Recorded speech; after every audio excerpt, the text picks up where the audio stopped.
नमस्कार शेतकरी मित्रांनो, बंधूंनो. आज 24 जानेवारी 2026.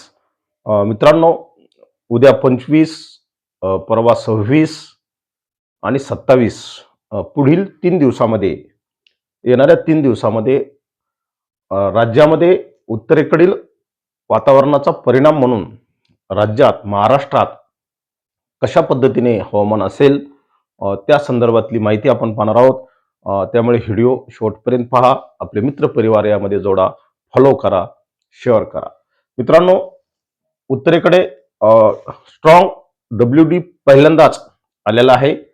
अनेक ठिकाणी पहिल्यांदा शिमला सारख्या ठिकाणी पहिल्यांदा बर्फवृष्टी झालेली आहे. त्यामुळे संपूर्ण उत्तर भारतात प्रचंड प्रमाणात थंडीचा कडाका चालू आहे.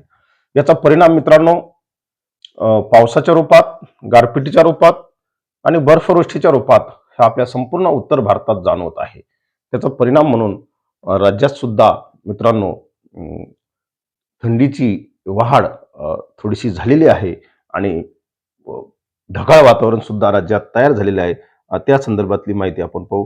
हे पहा, उत्तर भारतातील सर्व पावसाच्या ऍक्टिव्हिटीज दाखवणाऱ्या हा नकाशा आहे. जे हिरवे डॉट तुम्हाला दिसत आहेत, हे पावसासंदर्भातली माहिती आपल्याला सांगत आहे आणि पावसाच्या ऍक्टिव्हिटीज उत्तर भारतात या चालूच आहेत. मित्रांनो, हे एक मॉडेल GFSचं यांनी सुद्धा आपल्याला संपूर्ण उत्तर भारत हा पावसाच्या याच्यामध्ये दाखवलेला आहे. 25, 26 आणि 27.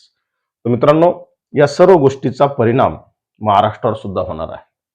ते आपण पाठीमागे सांगितले होते की दक्षिणेकडील ढगाळ वातावरण आणि उत्तरेकडील WD याच्या कचाट्यामध्ये महाराष्ट्र सापडलेला आहे. म्हणून महाराष्ट्राची यातून सुटका नाही. मित्रांनो, प्रयागराज ते इकडे बेळगाव या दरम्यान एक ट्रफ लाईन तयार झालेली आहे आणि त्यामुळे संपूर्णपणे पुणे विभाग यामध्ये अहिल्यानगर, जालना, छत्रपती संभाजीनगर, मध्य प्रदेशाचा संपूर्ण हा पट्टा मोठ्या ढगाचं आच्छादन 27 तारखेला निर्माण होणार आहे आणि त्यामुळे राज्यात पावसाची ऍक्टिव्हिटीज तयार होणार आहे. या ठिकाणी आपल्याला या मॉडेलमध्ये मित्रांनो हे दिसत आहे. याच्यापेक्षा आणखी एक दुसरे मॉडेल आपल्याला या ठिकाणी आपल्याला संपूर्णपणे अगदी अरबी समुद्र ते हिमालयापर्यंत ही ट्रफ लाईन तयार झालेली आहे आणि पावसाच्या ऍक्टिव्हिटीज या राज्यामध्ये तयार होणार आहेत.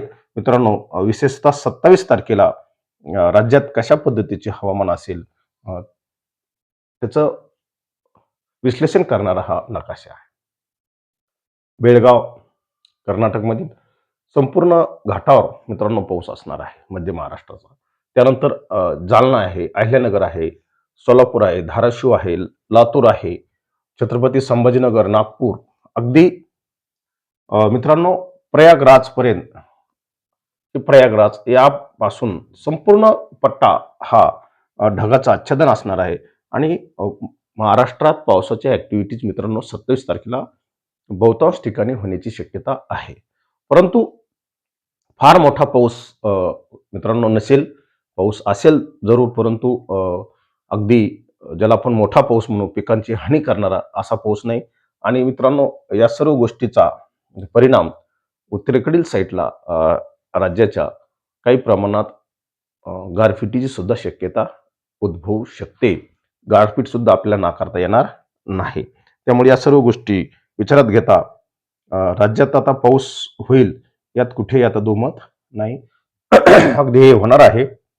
हे सर्व गोष्टी मित्रांनो 25, 26 आणि 27 यापैकी 27 तारीख मित्रांनो सर्वाधिक डॅमेज होणारी आहे. त्यामुळे सावध राहा, सतर्क राहा. आपल्या शेती पिकाची जी काही काढणीची आलेली पिकं आहेत त्याची वेळीच मळणी करून ते सुरक्षित आपल्या घरी आणा. एवढंच या निमित्ताने सांगतो आणि थांबतो. धन्यवाद.